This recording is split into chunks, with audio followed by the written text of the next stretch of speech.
بسم الله الرحمن الرحیم. الحمد لله والصلاة والسلام علی رسول محمد و آله و اصحابه اجمعین. اما بعد، السلام علیکم و رحمت الله و برکاته. خدمت همه شما همدیران و هموطنان عزیز و گرامی قدرم، امیدوارم که هر کجای باشین تن صحت و سلامت باشین. همدیران عزیز، این برنامه قدرت و حقیقت است تحت شماره 43 و من ویلای سعیدی طول یک ساعت دیگر در خدمت شما قرار خواهم گرفت و امیدوارم که بتوانیم با هم یک برنامه جالبی داشته باشیم و پیرامون موضوعی که انتخاب کردیم صحبت خواهیم کرد. دوستان گرامی و هموطنان عزیز، همونطور که از اسم برنامه شنویدین و ما خواندین، من موضوع برنامه را تحت عنوان چرا بانک‌های تاجیکستان تحریم شدن گذاشتم و امیدوارم که ما بتوانیم در این موضوع بیشتر صحبت کنیم و علاوه بر این موضوعهای دیگری نیز هست که من در روند برنامه اون موضوع رو نیز تحت بررسی و تحلیل قرار خواهم داد. اما موضوع اساسی برنامه ما این تحریم کردن بانک‌های تاجیکستان در همین بیانیه در همین موضوع خواهد بود، یعنی تحریم کردن آنها، و کوشش میکنیم که این موضوع رو بیشتر توضیح بدیم، تشریح بدیم و بدونیم که تاثیر مخالفان تاجیکستان در این باره چیست. زیرا بیشتری از رسانه ها را نشر کردن که تاثیرهای اساسی این تاثیر مخالفان حکومت تاجیکستان است که اونها توانستن به حکومت‌های اروپایی و غربی فشار بیارند تا اینکه علیه حکومت امامی رحمان فشار بیاورند. دوستان و هموطنان عزیز، موضوع دیگری را وجود دارد که ما صحبت خواهیم کرد، از جمله موضوع ملاقات یکی از والیان حکومت یا که امارات افغانستان که عین حال حکومت افغانستان در تای دست دارند با که به تاجیکستان سفر کرد و سید مومن یتیموف رئیس کمیته دولت امنیتی ملی تاجیکستان ملاقات کرد. این موضوع رو بسیار بررسی خواهیم کرد، تحلیل خواهیم کرد، زیرا در بعد از این ملاقات یک ضدخورد دیگری نیز در مرز بین تاجیکستان و امارات اسلامی افغانستان صورت گرفت که در این ضدخورد گفته می شود که تلفات جانی نیز وجود داشته، یعنی چند نفر نیز به هلاکت رسیدند. اما معلوماتی از دو جانب وجود ندارد. برای همین ما کوشش تلاش میکنیم که این را از رسانه ها به سمت شما برسانیم که چرا چنین شد. و موضوع دیگری که ما صحبت میکنیم این موضوع بی‌عدالتی در تاجیکستان است، زیرا ما میتونیم که در تاجیکستان از جانب دادگاه ها حکم های ناعادلانه صادر کرده می شود و ما میبینیم که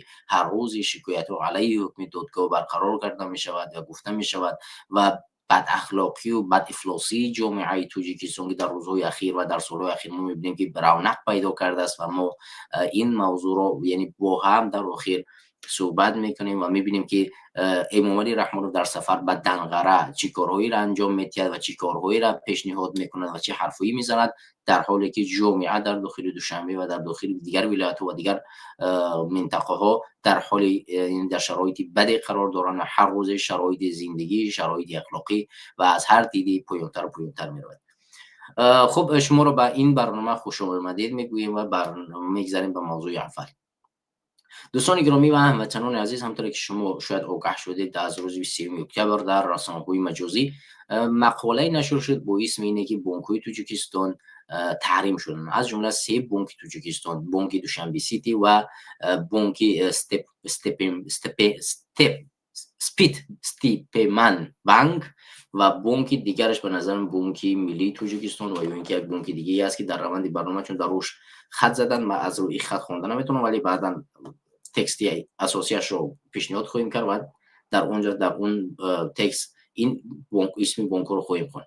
یعنی این 3 بانک از جانب اتحادیه اروپا تحریم کرده شد و این تحریم ها بسیار یک کاری خوب و کاری نیکی است که ما میتوانیم بازم فشارهای بیشتر بیاریم که دیگر نهادهای حکومت امامی رحمان و از جمله کسانی که مال مردم را غارت میکنن، غصب میکنن، ظلم میکنن، فشار میارن، اینها نیز تحریم کرده شوند و علاوه بر این دادگاهی تاجیکستان سامانه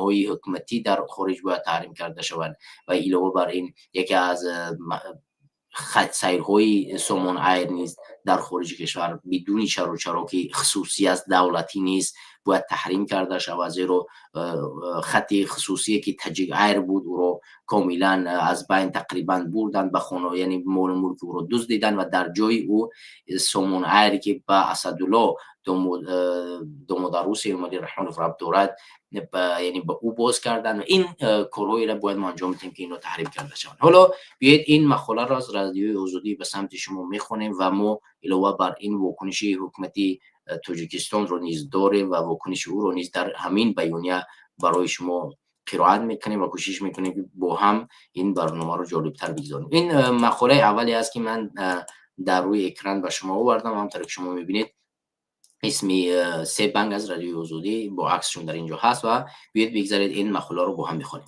اتحادیه اروپا در دایره بسته نوی تحریم ها علیه روسیه 3 بانک تاجیکستان رو هم بر روی خط وارد کرده است که هر گونه معامله با آنها منع است.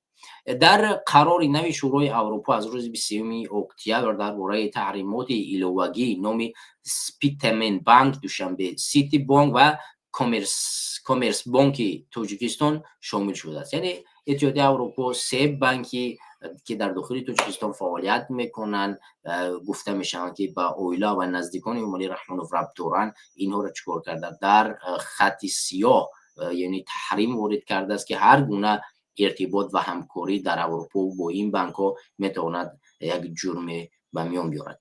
بر اساس این قرار هیچ شرکت و افراد علاهیده کشورهای اتحادیه اروپا حق ندارند با 3 بانک شامل شده در فهرست از تاجیکستان معاملات به راه مانند.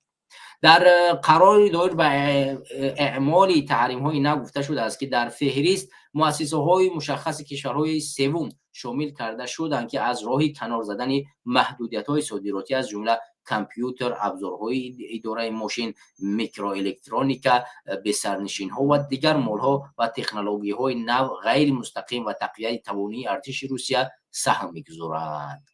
یکی از اساس هایی که این بانک ها در تاجیکستان ممنوع کرده شدن بر اساس اون چیزی گفته شده است که اینها برای خریدن و فروخت مال ملک بین اتحادیه اروپا و امریکا به روسیه کمک میکنن. یعنی درون های پنهانی میخرن، مواد های تکنولوژی که نیاز است برای استفاده درون ها و دیگر تکنولوژی ها هواپیماها از اروپا میخرن چون تاجیکستان تحریم نیست و میارن در روسیه او رو میفروشن و از این طریق برای خود پول جور میکنن و این اساس بانک های اروپایی این کار رو چکار کردن پیدا کردن و این 3 بانک رو در تاجیکستان تحریم کردن.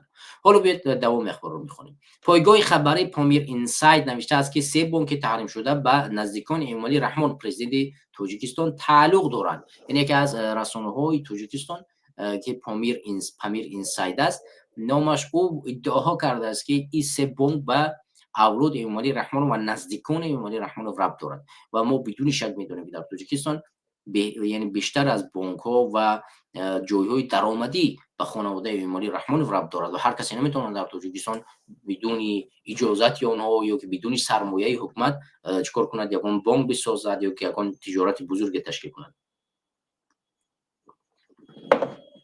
زمان ما در حرکت سیاسی گروه 24 یکی از برادرایی که تجارت میکرد در تاجیکستان، او تا حال نوارش در گروه 24 در همین برنامه صدای مردم که اول در سال 2017 به نظر اشتباه نکنم نشر میشد، اگر شما بدونید در اونجا هست، در تاجیکستان یک شرکتی زواشکا یا که همین گونه شرکت باز کرده بود و وقتی که این شرکت رو باز میکند اول کار میاد بار زیاد میزند و این کار رو پیش میبرد. یکی از نزدیکان حکومت میآید و او یکی از نزدیکان ایمالی رحمان با او پیشنهاد میکند که اگر تو برای مثلا $50,000 تخصمات یعنی برای بار گذراندن در تماجم پرداخت کنی، برای من $5,000 بده، من همین بار رو با $5,000 میگذرانم.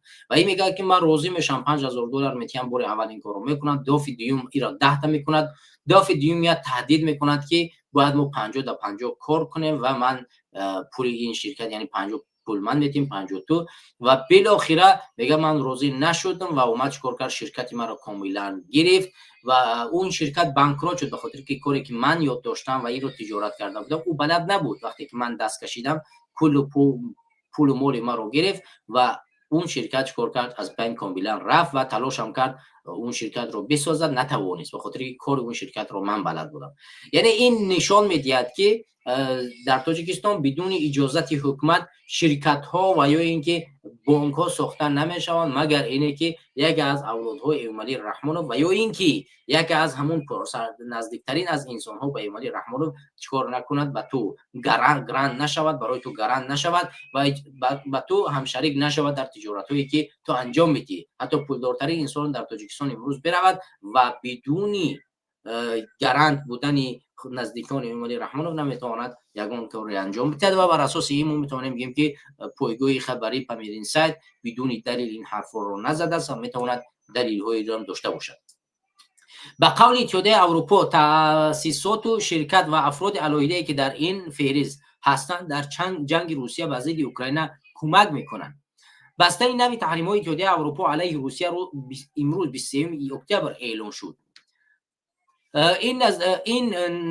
این 19 همین بسته تحریم ها علیه روسیه از زمان حمله این کشور به اوکراین می باشد. در بسته این نوی تحریم ها نام 45 شرکت و افراد و مؤسسه های از جمله از چین و قرقیزستان هم شامل شدند و تحریمات به ضد قسم از آنها از جمله بانک های تاجیکستان از روز 12 نوامبر به اجرا می درآیند. بر اساس این قرار شرکت و افراد علیحده و کشورهای اتحادیه اروپا حق ندارند به سه بانک شامل شده در فهرست از تاجیکستان معامله به راه مانند. هرچند استثنایی برای معامله نگاه داشته شده است، هنوز معلوم نیست که نمایندگان سه بانک تحریم شده با این قرار اتحادیه اروپا چی نظر دارند.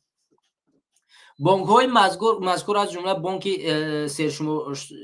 مشتری در تاجیکستان هستند و حالا معلوم نیست که معنی معامله با آنها تا چه حد با فعالیت دوشنبه سیتی، سپیتمین بانک و کمیسیون بانک تاجیکستان تاثیر میگذارد یا فعالیت آنها را تا چه حد محدود میکند.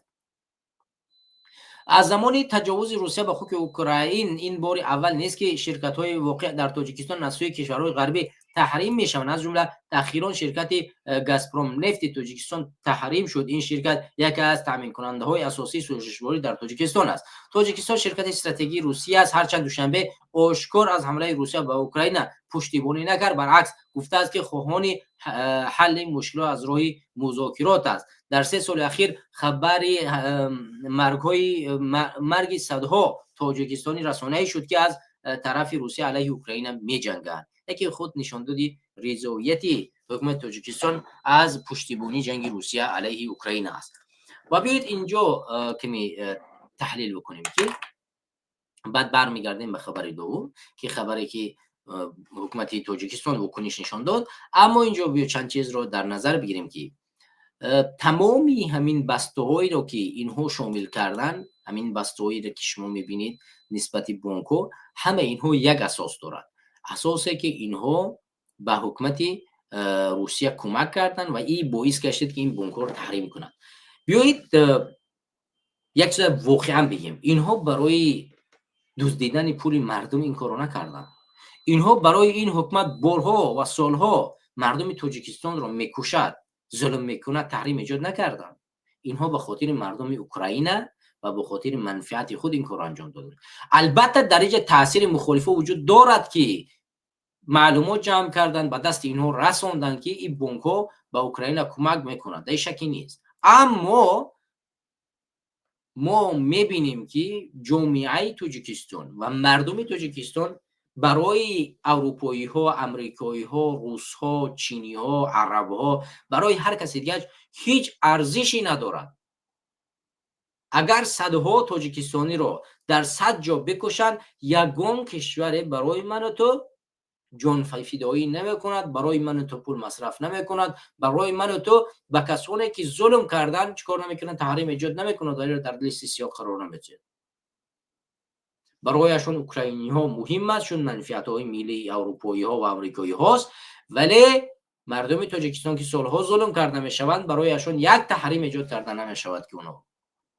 من اینجا تنقید نمی کنم کار مخالفان در اینجا سست و ضعیف است، اما تو امروز نتوانستیم که اونقدر تاثیر بگذاریم که بتوانند چون این تحریم ها را بر اساس درخواست ما که دلایل اثبات کننده پیشنهاد کردیم که بانک ها ظلم دارن به مردم تاجیکستان، پول و مال مردم را میستانند، مخصوصا شرکت سامون ایر دهها مخالف تاجیک را از اروپا دزدیده به تاجیکستان برده است. دهها جنایت‌های بین المللی انجام داده است. از ترکیه برادر ما سهراب ظفر و نسیم جان شریفوف را دزدیده به شرکت سامورای بردن. شرافالدین گدایف را از روسیه دزدیدن به همین شرکت بردن. محمد جان رحمت جان را از روسیه، مقصود ابراهیموف را، کرامت شریفوف را، عزت امان را و دهها شهروند تاجیکستان را به همین شرکت جنایتکار سامون ایر و تاجیکستان بردن. چرا ما تا امروز اونقدر یک دیپلمات قوی نداشته باشیم که این کار رو انجام بده؟ برای همین فشار عمومی ما باعث می‌گردد که چنین تحریم ها ایجاد شود. بیایید با هم باشیم. نبودن ما، پراکندگی ما و دور شدن از صف مخالفان و ما می‌بینیم که امروز تمام برادران و کسانی که امروز مخالفان رو تماشا می‌کردن امروز کناره‌گیری کردن. کناره‌گیری شما باعث می‌گردد که صفوف مخالفین بیشتر نگردد و این باعث می‌گردد که حرف اینها، جدل اینها برای ایجاد کردن تحریم ها و فشار آوردن به حکومت امالی رحمانوف به نتیجه بگردد. بیایید با هم فشار را زیادتر کنیم، با هم مبارزه را بیشتر کنیم. مبارزه بیشتر میتواند این فشارها را زیادتر کند. برای همین برادران و خواهران عزیز و گرامی قدر خواهش میکنیم که کامنتاری بیشتر بنویسید، لایک بیشتر بگذارید و در رسانه ها با ما شریک بشین. برای در آلودگی با ما صحبت کنیم، راه روشی را با هم بیایم که اون به نفع مردم و نفع ملت باشه. بیایید واکنش حکومت تاجیکستان رو در اینجا ببینیم که حکومت تاجیکستان چگونه بر این واکنش نشان داد. حالا این همونطور که شما در روی تلفن خود و کامپیوتر و یا تلویزیون خود میبینید، این واکنش بانک های تاجیکستان است. بانک ملی، همونطور که شما دوستان میدونید، بانک ملی این بانک است که جوابگوی تمام بانک ها و اداره کننده تمام بانک های تاجیکستان است و هر اتفاقی نسبت هر بانک میافتد چون اون زیر حمایه بانک ملی است. بانک ملی در کوتاه‌ترین فرصت باید کار کند، واکنش نشان بدهد و این مشکلات دیگر بانک ها را حل بکند تا اینکه دیگر بانک ها مفلس نشوند. بیاید واکنش بانک ملی را بخوانیم. بانک ملی گفته سبب‌های تحریم اروپا به ضد سه بانک را می‌آموزد. بانک ملی تاجیکستان گفت که پیامدهای تحریمات اتحادیه اروپا به ضد سه بانک تجارتی کشور را می‌آموزد و برای کم کردن عاقبت منفی آن به شریکان بین‌المللی مشورت می‌کند. اتحادیه اروپا که بعد از آغاز جنگ روسیه در اوکراین به ضد مسکو تحریم زیادی اعلام کرده از روز 20 اکتبر بسته دیگری تحریم را به ضد روسیه اعلام کرد. در فهرست مؤسس و شرکت‌های تحریم شده نام سپیتمن بانک، دوشنبه سیتی بانک و کامرس بانک تاجیکستان نیز هستند. بر اساس این قرارهای شرکت افراد علاوه کشورهای اتحادیه اروپا حق ندارند که با سه بانک شامل شده در فهرست از تاجیکستان معامله براه اندازند. در قرار اتحادیه اروپا در باره تحریم‌های نو گفته شده است که در فهرست مؤسسه‌های مشخص کشورهای سوم شامل کرده شدند که از راه کنار زدن محدودیت‌های صادراتی از جمله کامپیوتر، ابزارهای اداره ماشین، میکروالکترونیکا، بسرنشین‌ها و دیگر مول‌ها و تکنولوژی‌های نو غیر مستقیم به تقویت توانایی ارتش روسیه سهم می‌گذارند. در فهرست نام چند بانک از قرقیزستان و هند و چین نیز هست. بانک ملی تاجیکستان روز 24 اکتبر در یک بیانیه رسمی گفته است که وابسته به این یک جا با تشکیلات قرضه مالیوی و دیگر مقامات وکالتدار حالت‌های مذکور را همه‌جانبه مورد آموزش و پیگرد قرار داده، جهت معین نمودن سبب‌های و کم کردن احتمالیت پیامدهای منفی با شرکت‌های بین‌المللی با شریکان بین‌المللی مشورت نموده ایستاده است. این زمان به گفته نمایندگان بانک ملی تاجیکستان، بانک‌های تحریم شده همچنان به مشتریان مثل همیشه خدمت می‌رسانند و عملیات بانک‌های داخلی کشور، خدمت رسانی حساب‌ها، کاردها و بانکمات‌ها، ضمیمه‌ها و خدمت رسانی الکترونیکی طبق نقشه اجرا می‌گردد. کریمجان احمدov معاون سابق وزیر اقتصادی تاجیکستان در یک پاسخ کتبی درباره پیامدهای احتمالی تحریم‌های اروپا به ضد بانک‌های تاجیکستان نوشت انتظار می‌رفت که تحریمات می‌شود. بعضی از بانک‌های کشور آسیای مرکزی از جمله تاجیکستان از همان اول برای کمک در دور زدن تحریمات به ضد روسیه استفاده می‌شدند. از جمله دور زدن محدودیت‌های سیستم سویفت و معاملات خرید و فروش از طریق حساب‌هایشان در بانک‌های اتحادیه اروپا. تحریمات هیچ تأسیسی به کار بانک‌ها در داخل داشتن نمی‌تواند، ولی عملیات بین‌المللی توسط بانک‌های اروپا مشکل و یا امکان پذیر می‌شود. همه این فعالیت‌ها به منفعت‌های روسیه از اول پیگیری می‌شد. سخن درباره معامله شرکت‌های میرفتی پنهانی تأسیس یافته برای واردات و سپس صادرات مالها دارای هدف‌های دوگانه بر روسیه استفاده می‌شوند. بانک‌های تاجیکستان از حساب انتقال پول توسط اروپا به منفعت شرکت‌های روسی حق خدمت می‌گرفتند، اگرچه شرکت‌ها در تاجیکستان و یا کشورهای سوم ثبت نام شده‌اند.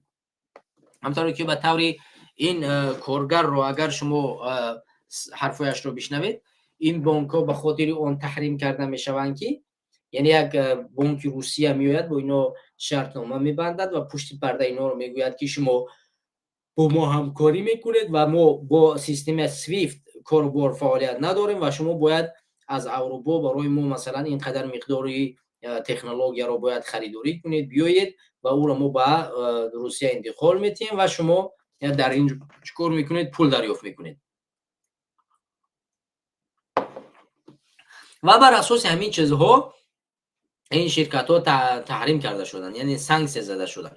حالا اگر ما نظر بکنیم که چرا باید تاجیکستان تحریم کرده شود بانکاش، در حالتی که تاجیکستان خودش حق دارد مثلا صادر کند به هر کشور دیگر. اما اینجا یک چیز دیگر میستد که تاجیکستان میتواند مثلا مال‌های داخلی خودش را صادر کند به هر کشور دیگر. مثلا وقتی که اروپایی ها یک تحریم رو علیه چین یا علیه تاجیکستان، علیه ایران، علیه منظور روسیه، ایران و هر کشور دیگه انجام میدهند، یک سانکسیون میکنند و اونها میگویند که هر کسی که از طریق کشور سوم کوشش میکند به همین کشورها اگر صادرات بکند، ما اون رو چیکار میکنیم؟ در فهرست همون تحریم شده وارد میکنیم و شما حق ندارید که از همین بورهای ما بخرید به کشور سوم بفروشید. شما حق دارید در داخل تاجیکستان بفروشید، اما به کشور سوم فروختن رو حق ندارید، از جمله مثلا روسیه، چین و یا دیگر کشورهایی که اینو تحریم میکنن. برای همین شرکت‌های تاجیکستان فقط به خاطر اون چیزی که میانه روی کردگن در مابین و به روسیه یا اینکه چین و دیگر کشورها کمک کردگن و بر اساس همین چیکار کردن؟ اینها تحریم شدن. ببخشید. در بیانیه بانک ملی همچنان آمده است که ممکن است تحریمات اتحادیه اروپا به ضد سپیتمون بانک دوشنبه، سیتی بانک و کمیسیون بانک تاجیکستان سبب سنجش‌های ایلوگی و تغییرات در اصول‌های استانداردی انتقال‌های بین‌المللی این سه بانک باشد. یعنی اونها گفتن که میتواند سبب‌ها در همین تحلیل‌ها باشد.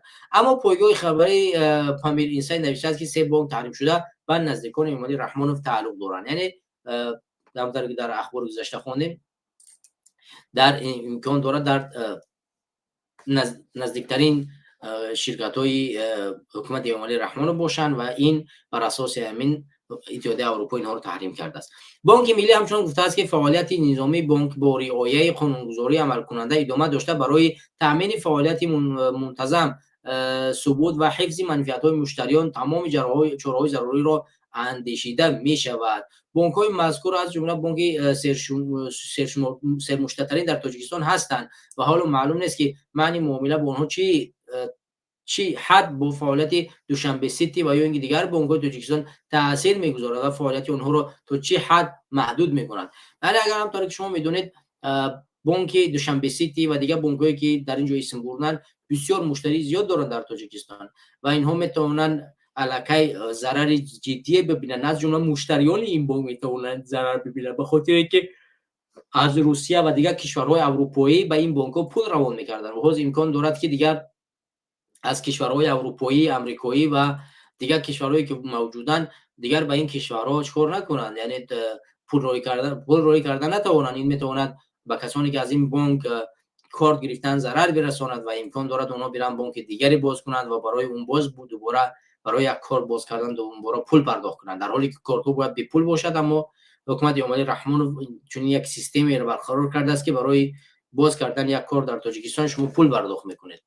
برای همین امکان دارد که باز از این طریق از مردم پول بستانند و مسئله دومش میتواند که مردم مفلس شوند، چون بانک وقتی که پولها از خارج براش نیاید محدودیت‌ها جاری شود و کشورهای شرکت‌های روسی که ایرا کمک میکنند مال میتیان برای صادر کردن دیگر مال‌ها دیگر همون پول دادن رو بس کنند و این باعث میگردد که مشتریانی که در همین بانک‌ها پول داشتن و میخواستن در اونجا پسنداز کنند و این با ضرری اونها انجام میشد که اونها پسنداز خود را نمیتونن بازپس بگیرن. ما میدونیم که در گذشته زیادی از شخصانی که در بانک‌های تاجیکستان پسنداز کرده بودن سالها دو کردن تا امروز نمیتونن پسندازهای خود را بگیرن و یکی از اساس‌ها یعنی مفلس شدن بانک‌ها بود و اونها نتوانیدن، یعنی بانک‌ها نتوانستن پول مردم رو بازپس بگردونن و این کاری که این حال انجام داده شده است و امکان دارد که این بتواند به ضرر مردم انجام شود. دوستانی که اگر میخوان به استودیو پیوست شوند میتونن از طریق لینکی که ما گذاشتیم به استودیو پیوست شوند. من استودیو رو آزاد گذاشتم، شما میتونید به استودیو پیوست شوید و ما در استودیو شما رو پیوست میکنیم و انشالله که با موضوعی که گذاشتیم صحبت میکنیم و هر موضوعی که برای شما پسند است انشالله که کوشش میکنیم که موضوعی درسته که شما در اون میتونید صحبت کنید، انتخاب کنید و فکر و نظر شما رو بگیریم. اگر دوستان بخواهند میتونن در استودیو پیوست شوند. من لینک برنامه رو گذاشتم و بازم لینک برنامه رو یک بار دیگه در زیر کامنتاری من میگذارم. شما میتونین طریق لینک برنامه پیوست شین و فکر و نظر خودتون رو نیز در برنامه بیان بدارید. دوستان گرامی میگذاریم به موضوع دوم و ما امیدوارم که از موضوع اول فکر و نظر ما رو گرفتید و اگر دوستان در کامنتاری نیز بخواهند فکر و نظر خود رو بیان بدارن میتونن بنویسن و ما فکر نظری برای رو میتونم در بخش مستقیم نیز نشان بدیم و امیدوارم فکر نظر شما رو نیز در این مورد داشته باشیم. حالا برمیگردیم به موضوع طالبان. همونطور که شما میدونید دوستان و هموطنان گرامی، حکومت امارات اسلامی افغانستان که در تاجیکستان یک افراطی و تروریستی شناخته می شود، سالهاست در لیست سیاه قرار دارد و چندین شهروندان تاجیکستان با اتهام همکاری با حکومت طالبان در تاجیکستان زندانی شدند. تعداد اشخاصی که به حکومت طالبان یا اینکه به امارات اسلامی طالبان اتهام شدن تعدادشون معلوم نیست. تا امروز یگان آمار حکومت تاجیکستان نمیتید که چند نفر را با اتهام همکاری با طالبان زندان کردن، معین نیست. اما این گونه اشخاص وجود دارد برای لایک زدن، برای پدیدیت کردن، برای دستگیری اونها یا برای زندگی کردن در افغانستان. این گونه اشخاص خیلی زیاد است که اونها رو تروریست میگویند، افراطی میگویند و یا هزار اتهام و چی را نسبتشون بار میکنن، اونها رو زندان میکنن. و حالا ما میبینیم که یکی از نمایندگان طالبان به تاجیکستان آزادانه سفر میکند و تاجیکستان با رئیس کمیته امنیت ملی ملاقات میکند و در این ملاقات راجعی امنیت در هر دو طرف صحبت می شود و وعده سپاری می شود که نه از این طرف به خاک افغانستان نه از اون طرف به خاک تاجیکستان حمله صورت می گیرد و این وعده ها داده می شود. اما شهروندانی که در تاجیکستان بر اساس همکاری و یا اینکه دستگیری همین طالبان زندان شدن تا امروز پشت پنجره باقی موندن، هیچ نفر آنها بخشیدن نشد، از زندان آزاد کردن نشد، در حالی که این اشخاص در تاجیکستان آزادانه میان میروند. چرا باید مردم ما به اسم اینها عذاب بکشد و حکومت آزادانه بتواند با اینها داد و گریفت کند، برق بفروشد، مال بفروشد، بازار را هوی کند، رفت و آمد کند؟ همین چندی پیش یعنی سال گذشته همین رئیس سید مومن یتیموف رئیس کمیته دولت امنیتی ملی تاجیکستان به افغانستان سفر کرده بود و در افغانستان نیز یک ملاقات و دیدارها داشت. باز هم میبینیم که همین دیدارها در داخل تاجیکستان صورت میگیرد. پس باید تمام اشخاصی که به اتهام طالبان در تاجیکستان دستگیر کرده شدند، من از جمله شهروندان تاجیکستان که با اتهام دستگیر شدن، آنها باید در کوتاه‌ترین فرصت آزاد کرده شوند و با اونها جبران پولی پرداخت کرده شود. چرا باید کسایی که به این اتهام وارد کرده شوند با اونها جبران پولی پرداخت کرده نشود؟ چرا اونها باید امروز آزاد نباشند در حالی که طالبان آزادانه به تاجیکستان سفر میکنند و این مشکلاتی ندارند؟ چرا طالبان را زندان نمیکنه؟ چرا تروریستان را به گفت شما در داخل وطن ما اجازه میتید وارد شوند؟ اگر اونها تروریست نیستند، پس شهروندای ما که به این اتهام زندان شدن اونها را اول آزاد بکنید. چرا شهروند خود را تروریست میکنید بگید اونها را میپذیرید؟ و این مسئله ای است که باید در کوتاه‌ترین فرصت دیده شود. حالا بیاید این موضوع را از رادیو آزادی به سمت شما برسانیم. خب همطوری که شما میبینید در روی اکران خود، در اینجا سید مومن یتیم با والی طالبان در قلمرو تاجیکستان دیدار داشتن و این دیدار به گفته اینطوری که میبینید در یک سطح بسیار بالای صورت گرفته است و ما بیاید این را از رادیو آزادی با هم بخونیم. بخشید دوستان که خوب دارم. رئیس کمیته دولت امنیتی ملی تاجیکستان سید مومن یتیم و والی یا رئیس ولایت بلخ افغانستان یوسف وفا در دوشنبه ملاقات کردند. یوسف وفا یک از افراد نزدیک رهبر طالبان گفتن می شود در گذشته والی قندهار بوده است. او بلندترین مقام طالبان است که در 4 سال حکومت این گروه بر افغانستان و تاجیکستان سفر می کند. رسانه افغانستان از قول سخنگوی والی طالبان در بلخ نوشته است که یوسف وفا روز 23 اکتبر به تاجیکستان سفر کرد و در صحبت با مقامات تاجیکستان خواستار برقرار رابطه دیپلماتی شده است. با گفته سخنگوی والی بلخ، یوسف وفا به دعوت تاجیکستان به دوشنبه سفر کرده است. حالا ببینید در اینجا بسیار با واضح و روشن میگوید که با گفته سخنگوی والی بلخ، یوسف وفا به دعوت تاجیکستان به دوشنبه سفر کرده است. یعنی خودش ناآمده است. حکومت امالی رحمانوف ای را دعوت کرده است که شما به تاجیکستان بیایید و در صورت دعوت همین شخص اینا، یعنی دعوت حکومت تاجیکستان، اینها چیکار کردن؟ به تاجیکستان سفر کردن. وقتی که اینا تروریستی ان، شما چگونه این رو دعوت میکنید به تاجیکستان؟ خودتون رسما دعوت میکنید. این بسیار بد است، این بسیار بد است، چون شهروندان ما در داخل تاجیکستان در داخل زندانند. حالا شما تصور کنید که یک شهروند تاجیکستان که در افغانستان چند سال از زندگی میکند، پوشیده صحبت نکنیم، مثلا بچهای گروه انصارالله سالهاست در افغانستان و در اونجا رزمنده مبارزه میبرند. شما تصور کنید که اونها به تاجیکستان برمیگردند، در کوتاه‌ترین فرصت اونها رو زندان میکنند. یا که یک شهروند دیگری به هر بهانه‌ای در افغانستان زندگی کند، اون بخواد به تاجیکستان برگردد، شما فکر میکنن رو آزاد میگذارن؟ والی طالبان رو دعوت میکنن به تاجیکستان بیاد، قطعش صحبت میکنن، ولی یک شهروند خود چیکار میکنن؟ تروریست اکستریمیست میشمارن و او اگر برگرده میبرن زندانش میکنن. خودکشی بیگانه پرور. ما میگیم که ما همیشه به ضد خودی ها زور هستیم، شمشیر همیشه به ضد خودی ها میکشیم. وقتی که ایران یک مشکل ایجاد کرد یا که یک مخالف رو دعوت کرد، تمام دیگر شمشیر همه تاجیک‌ها تیز شد در مقابل ایران. حکومت که دیگر تمام.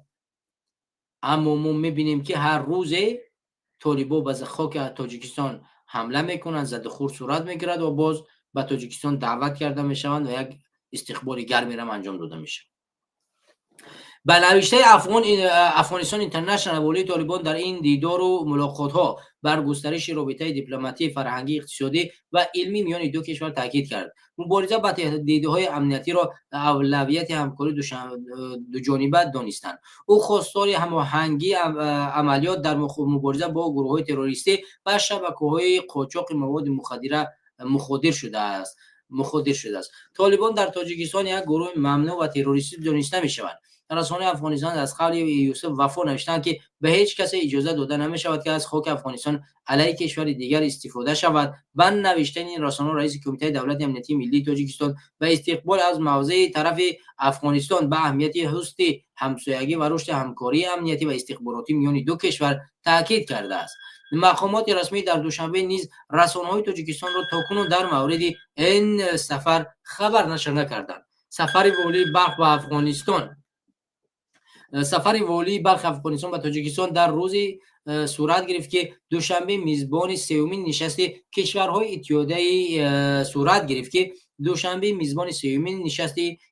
اتحادیه دولت‌های مستقل در مورد مبارزه با تروریسم و افراطگرایی بود.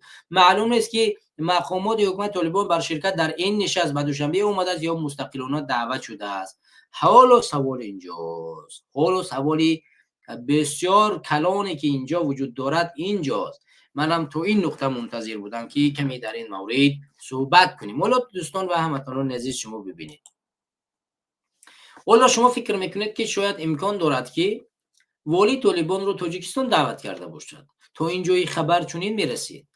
اما والی طالبان در صورت دعوت کرده شده است که کشورهای عضو دولت‌های مستقل یعنی سپاه در تاجیکستان اشتراک داشتن، نشست داشتن و در اساس همین والی بلخ دعوت کرده شد.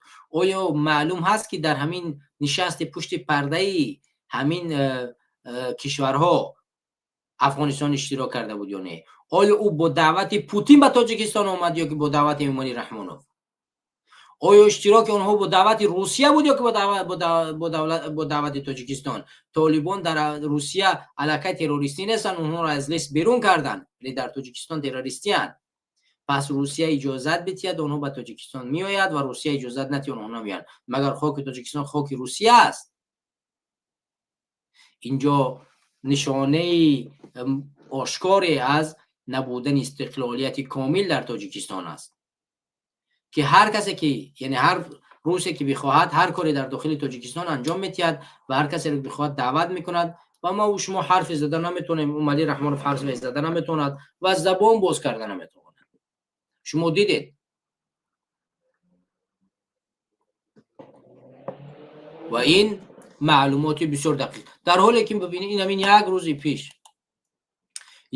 پیش این 27 این نشست کی بود؟ تاریخش رو ببینید. همین نشست روز 23 صورت گرفت، یعنی والی طالبان روز 23 به تاجیکستان اومد، روز 27 در مرز ضد خور صورت گرفت. رسانه‌های درگیری دویم میان مرزبانان تاجیک با نیروهای طالبان دوام 2 ماه، یعنی بین اینها چیکار ضد خور صورت گرفت. و نوشته رسانه افغانستان در مرز تاجیکستان با این کشور درگیری مسلحانه رخ داده باعث تلفات جانی شده است. این ضد خور روز شنبه 25 اکتبر صورت گرفت. روز 25 شنبه ضد خور بین نیروهای افغانستان تاجیکستان صورت گرفت. 2 روز پیشش از این نفر یعنی روز 23 این نفر به تاجیکستان اومده است. روز 24 همون روز تو دعوتش میکنی و از زمین مو به زمین شما تیت پول سال کردن نمیشود، همون روز به خاک تو حمله میکنه. همون روز به خاک تو حمله میکنه.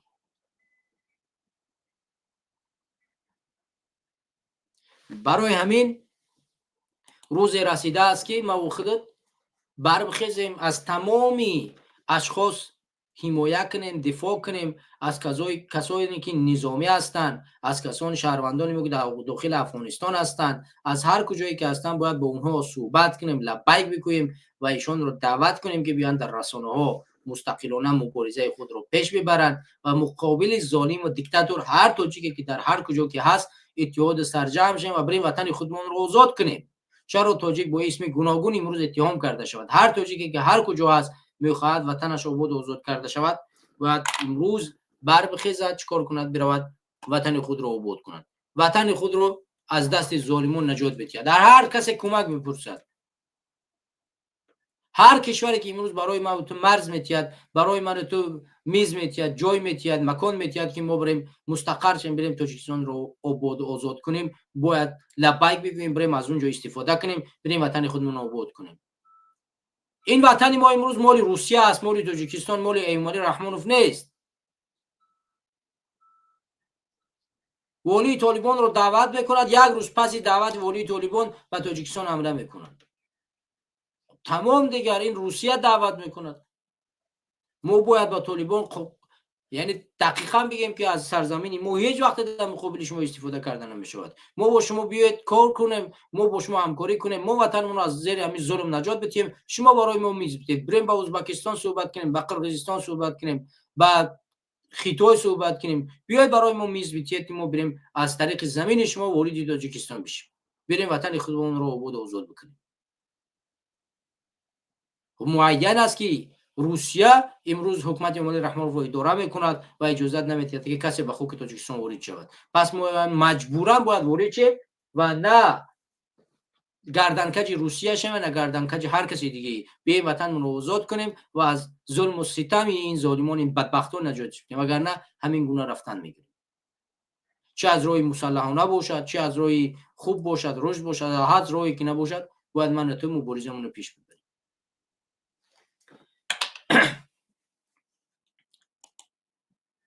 وگرنه بیاید وضعیت رو ببینیم. اگر من و تو تاجیکستان رو آباد و آزاد نکنیم و اگر من و تو نریم دیکتاتور جمهوری رحمان رو از بین نبریم، واقعیت آینده در تاجیکستان چی خواهد بود؟ آینده ما در تاجیکستان که عین حالی چیزی رو میبینیم، آیندهش هم با چی میبینیم؟ بدتر و بدتر. به شرایط رو ببینیم. سرلوحه همین رو بخونیم. وای آزاد گشته است دختری من زیر خاک. دخترش زیر خاک به خاطر چی؟ دختری 17 ساله. ببینید این رو من برای شما بیارم. بسیار ننگاور است. من خواندن همین مطلب برای من. خودکشی یک دختر نابالغ در سپیتامن سبب بحث دو خانواده شده است. ببین اینجا رو ببینید. پیوندانی سوغدیانه تاجیبه و ادعا دارند که در خودکشی او مادر دوست پسرش گناهکار است. مادری کی؟ دوست پسرش. یعنی به اصطلاح روسی مادر پرینش.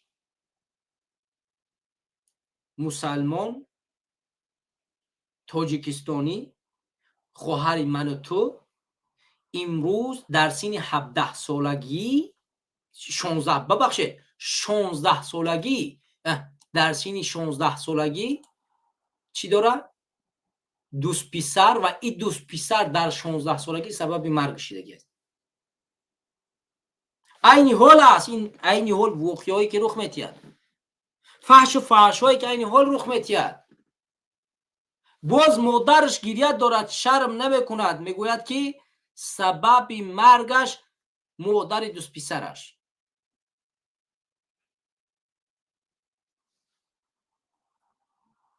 هم خودکشی می شود، هم انسان خودش را میکشد، برای هم گناه میکند، هم زنا میکند، هم بدبختی میکند، هم این کار را میکند، میاد باز به دادگاه و ایشون مراجعت میکند. خب ایشم حرامخور، دادگاه هم باز چیکار میکند؟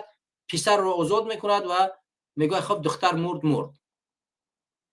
همه طرف امروز بی اخلاقی شده است. به خدا قسم اگر من و توی مسلمان تاجیکستان امروز قدم نزنیم و تاجیکستان را آباد و آزاد نکنیم، هیچ نفر آباد و آزادش نمی‌کند. امروز برای ما هر روز میگویند ارزش ملی، ارزش‌های ملت، ارزش‌های تاجیکستان و هر روز برای من و تو فساد و بد اخلاقی میارن. دروغ میگویند. مگر ارزش‌های ملی من و تو همین است؟ اشک مادر است؟ بدسازی دخترهای 14 ساله و 16 ساله است؟ همین است ارزش ملی من و تو؟ ارزش ملی من و تو چیست؟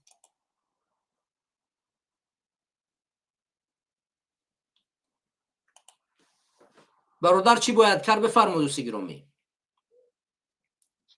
برادر السلام علیکم و رحمت الله و برکاته. بفرمایید دوست گرامی. برادر زنده و سلامت باشید دوست گرامی. صدا هست دایم برنامه؟ بله برادر صدات هست برادر. بفرمایید. عذر میخوام امروز موضوع درباره چی رفت است؟ برای چی که یک 5-10 دقیقه شده در همین برنامه شما هم در تماشا کردم. خب موضوع من در اونجا گذاشتم، موضوعی که اسم اول ما در اون موضوع در قدم اول صحبت کردیم. ولی در آخر ما این حال در موضوع دیگری صحبت داریم.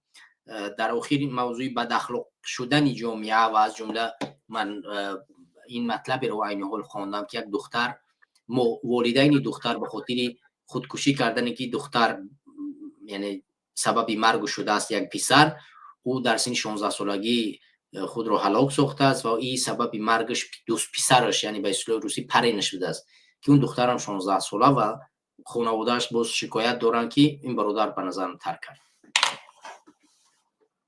خب مهم نیست، بعد که پیوستیدن این باره به این موضوع برمیگردیم. خب برمیگردیم به ادامه مطلب.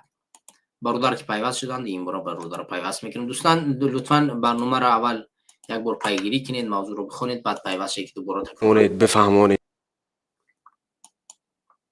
ببخشید دوستان. خب دوستان گرامی،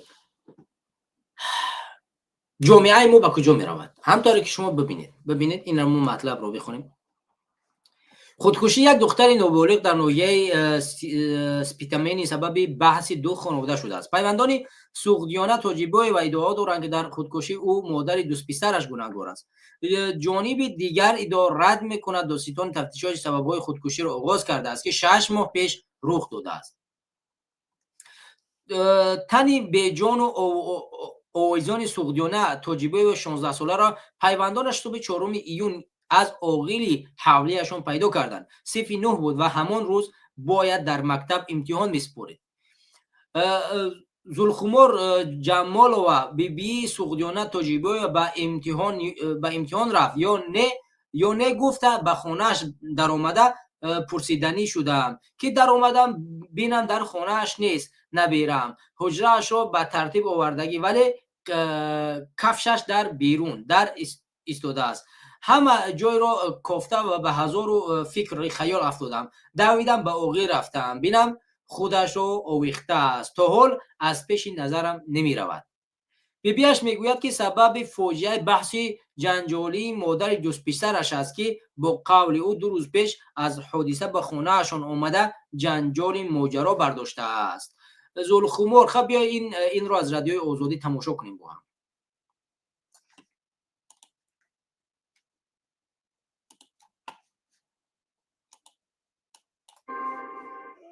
تنی به جان و آویزان سوغدیانه تاجیبای 16 ساله را پیوندانش صبح 4 ایون از عاقل حولیشان پیدا کردند. صنف 9 بود و همان روز باید در مکتب امتحان می‌سپرد. Egzamanga ketganmiz so'raganda kirsam joyda yo'q qizim. به امتحان رفت یا نگفته به خانهش در آمده پرسیدنی شدم که در آمده بینم در خانهش نیست، نبیرم حجرهش را به ترتیب آوردگی ولی کفشش در بیرونی در ایستاده است. همه جای را کافته و به هزار فکر و خیال رفتم. دویده به عاقل رفتم بینم خودش را آویخته است، تا حال از پیش نظرم نمی رود. بیبیش میگوید سبب فاجعه بحث و جنجال مادر دوست پسرش است. به قول او 2 روز پیش از حادثه به خانهشان آمده جنجال و ماجرا برداشت. Şimdi eşiden 40 yıldır nevaram bilan. یک روز همراه نبیرم به خانه‌ام آمد. هنگامی آمدن یک همسایه‌ام نیز آمد. من برآمده همسایه‌ام را گسیل کردم. وقتی گشته به خانه در آمدم دیدم که نبیرم شخ ترسیده ایستاده است. چی گفتنش را نمیدونم. من تو را به پروکراتور میدهم. در تلفن نوار ثبت کردم را به اینترنت میپرتایم گفته بلند گپ زد. همین گپ‌ها را گفته بود که ترسید. Sana ya telefon kız internetlarga tashlab yuboraman deb shunaqa qo'rqitdi. U mani o'g'limga nimaga yozding? Nimaga mani o'g'lim bilan yaxshi ko'rishasan? چرا با پسر من نوشتی؟ چرا با پسرم عشق ورزی میکنی؟ من تو رو شرمنده میکنم. با پروکراتور می نویسم. گفته دو کرده است. دختری من ترسیده است. دختری خودش رو بیهوده می آویختگی نبود. به خوندن می در اومدگی بود. همه حجت‌هایش تیار بود. به امتحان‌هایش تیاری میدید و خودش رو آویختنش در خیالش هم نبود. سنه 2 ایون عزیزه به خانه آمده است. سنه 3 زادروز ینگه‌اش را گذرانیده و سنه 4 خودش را آویخته است. Deyga 3-kuni kenchasini tug'ilgan kunini o'tkazdirganda 4-saharda shu ish qilgan. نزدیکان سوغدیانه از آن سبب مادر دوست پسرش عزیزه استادبابای او را در خودکشی گناهکار می‌دانند که چند روز پیش از خودکشی نورس را در این زمان حساس زندگیش استنطاق کرده و به نوار گرفته است. در این ویدیو که رادیو آزادی دید، صدای زنی شنیده میشد که به دختر میگوید در صورت قطع نکردن مناسبت با پسرش ویدیو را در شبکه‌های اجتماعی میگذارد و به مقامات میسپارد. برام مگه نه تلفن خگم نه اویمگه کیگست. یگون بار به من نگفته است یا زنگ نزده است که همین خیلی گپ و کار هست. در خانه هم کلینم هست، خواهرم هستند. همه ما رو جیغ زدن مصلحت کنیم نگفته است. اینها بچه و دختر خودش را یگان کار نکند نگفته فکرش را نکرده است. به دکانش در آورده سود کرده است. ویدیو گرفته است. دخترم ترسیده است. و حق نداشت دختری مرا به دکانش در آورده این کار را کند. اون حق yok من بلام دکانگاه گرفت سمسود خلش کرد. خودی عزیزه استابابایو نخواست این رفتارش را در نزد دوربین شرح دهد، ولی در صحبت حضوری گفت که میخواست از اتفاقهای ناگوار پیشگیری کند. پسر عزیزه و دختر گلایم در یک مکتب تحصیل داشتند. آموزگاران مکتب نخواستند در این باره شرح و توضیح دهند و تنها گفتند که سغدیانه دانش خوب داشت. مادر سغدیانه میگوید زمان فاجعه در روسیه معالجه میگرفت و پرستار دختر بیبیش بود. میگوید از مناسبت عاشقانه دخترش خبردار نبود و تنها درباره تحصیل آینده و نقشه‌هایش صحبت میکردند. و حدس میزند که اگر از اصل مسئله آگاه میشد شاید از مصیبت پیشگیری میکرد. حالا میخواد این مسئله را دادگاه حل کند. Usta babamı ben cezasını bir کنم یا من یورپ مزه خلط. استا بابای ورا شخصی جزا میدادگی پیدا نشد تا حال وی آزادانه گشت است. دختری من به زیر خاک رفت. 6 ماه باز میدوم. چاره بینید میگویم. یگان مقامات چاره نمیبیند. مثل که چیزی نشده است. در دکانش مزه کرده شیشته است. من مزه خلط پیش دسته بومگم به. در تاجیکستان سالهای اخیر قصد خودکشی و یا موردهای خودکشی زیاد شدند. بر اساس آمار دادستانی کل تاجیکستان سال 2024 در کشور 259 نفر زنان و دختران خودکشی کردند و یا قصد آن را داشتند. خب دوستان گرامی، همونطور که شما دیدید سغدیانه به خاطر اون چیزی که مادر دوست پسرش و گفته خودش یا دو مادر پرینش انتقاش یا که شکنجهش کرده یا تهدیدش کرده است در داخل دکان به خودکشی دست داده است و او گویا با کدام پسر عاشق بوده است و مادر او پسر نمیخواست است که با پسر صحبت کند یا عاشقی کند و بر اساس همین تهدید کرده است و این تهدید باعث کرده است که یمکن نواری که گرفته است که گویا نشر میکنم این کار. یعنی هدف ما از این نوار چیست؟ هدف من این نیست. هدف من موضوعی من این است که همونطور که شما میبینید وقتی که ما مسلمان ها کنار میرویم جامعه افلاس میشه.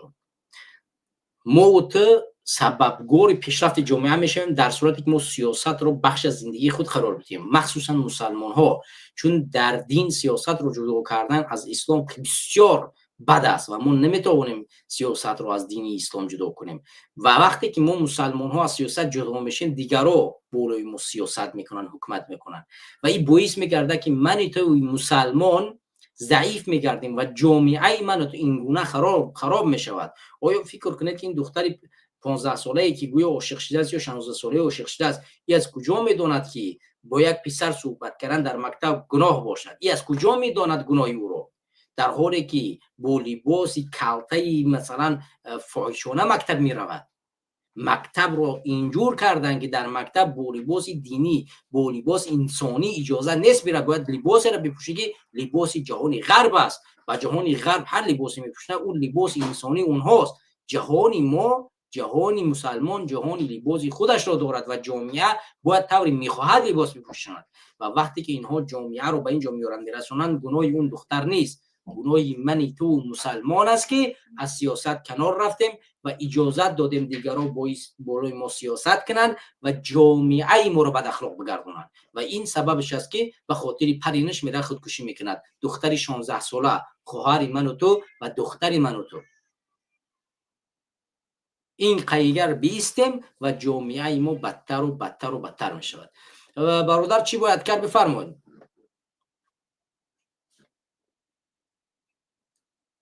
چی باید کرد؟ برادر خیلی خوب، عذر اما در کمتر اینترنت ضعیف است. شما بفرمایید. صداتون هست و صدای ما هم هست؟ بله صداتون هست. صدای ما هست برادر؟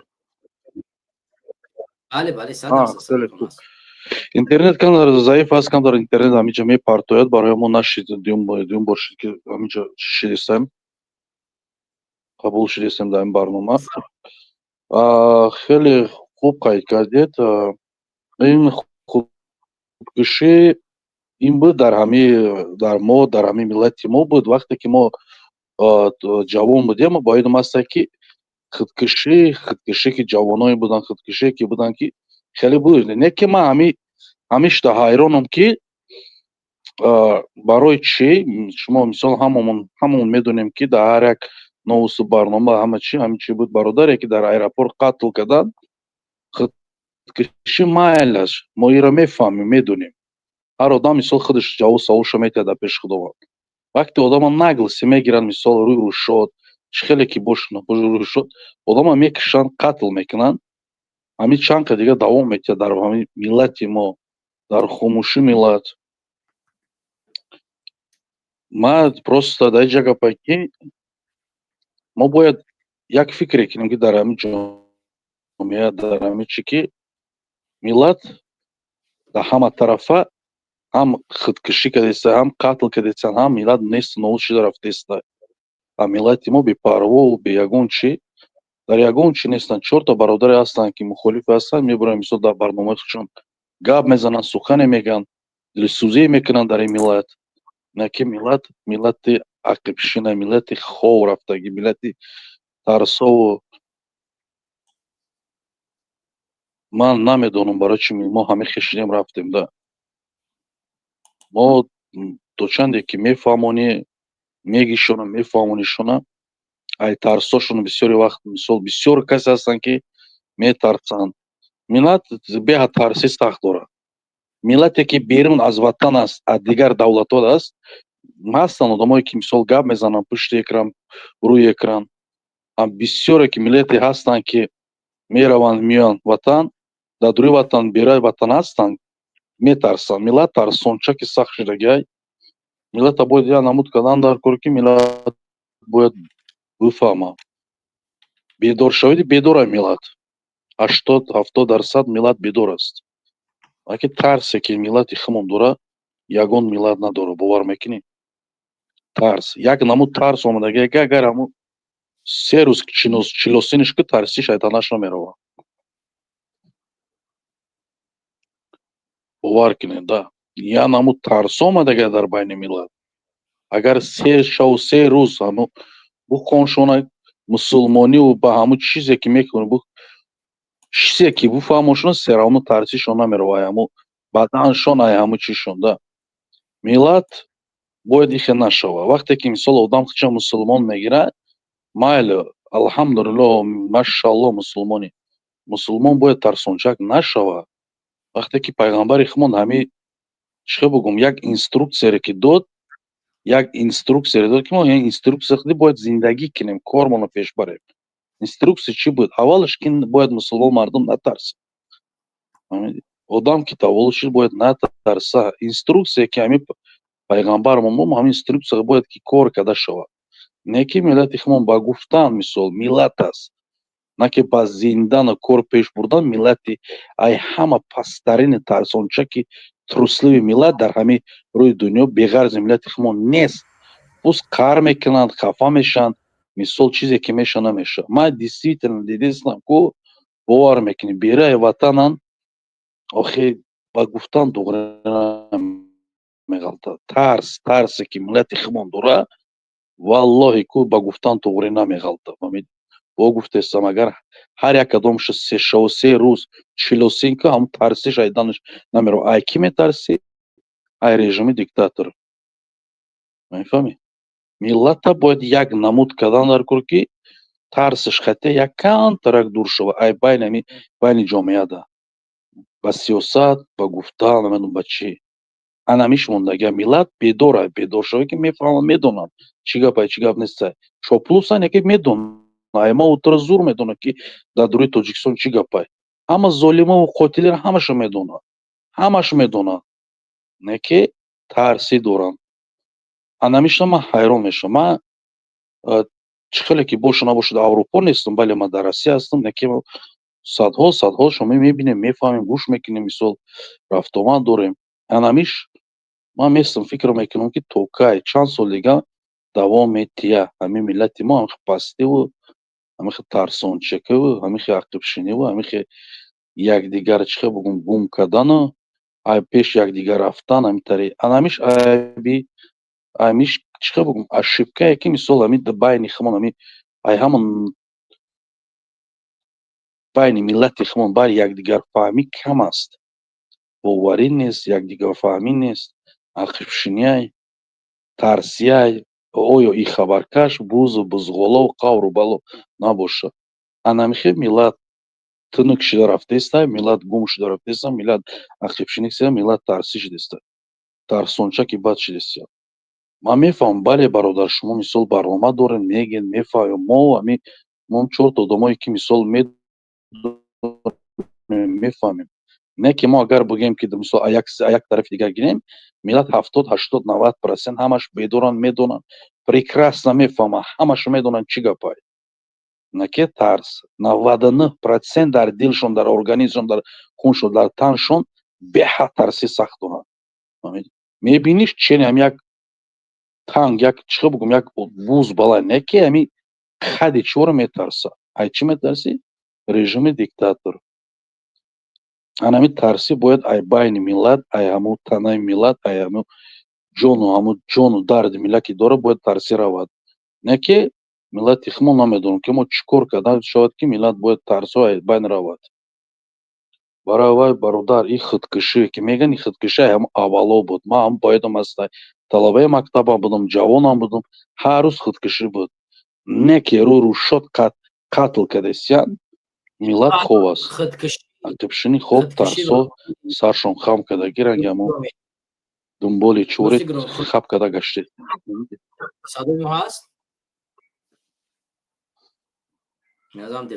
бале гӯш кардистам бародар خودکشی به خاطر پرن این بدترین حالتی است که در یک جامعه صورت میگیرد. یک جامعه مسلمان خودکشی یک خانومی 15-16 ساله به خاطر پرن در حالتی که در اسلام داشتن پرن اجازه نیست، این حرام است و جامعه اون درجه ای را پایان میخوانده که به خاطر یک پرن میره خودکشی میرن اونم در سن سال 16 در حالت مکتب خانی و این بدترین و پایانترین فرمودن زینه اخلاق یک جامعه است.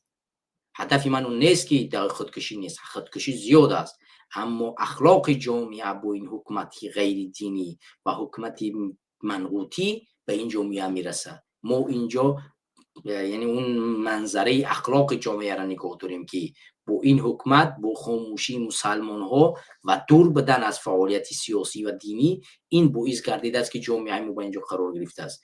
هر تاجیکستان گناهگار در این قضیه که خواهر مسلمانش با این درجه خودکشی میکند و همه ما فکر میکنید که همین جوانی که در ایرپورت کشتنش همین جوان گناهگار نیست، باعث اینه که سالها خاموشی را اختیار کرد و میدونست که در تاجیکستان بله خیلی خوب قایده شما برادر و در تاجیکستان به خاطر همین کارش کردن به خاطر ریشی خودش کشتنش. هر کسی دیگری که امروز ریش دارد مسلمان است عقیده دارد بدوند که در سطح همو قرار میگیرد برگشت تاجیکستان یا که در تاجیکستان باشد ریش بماند همون زمینه که اون باشه قرار گرفت همون تاریخ رو بازم روبرو میشود و همون تاریخی که او روبرو شد.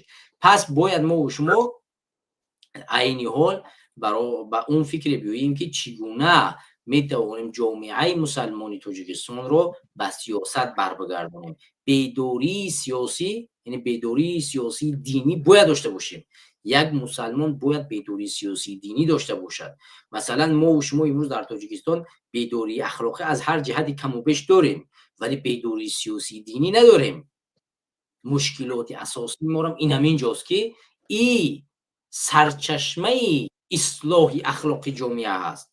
یعنی بیداری سیاسی دینی سرچشمه دیگرگونی اخلاق جامعه هست. اگر نه این نباشد جامعه بد اخلاق میشود.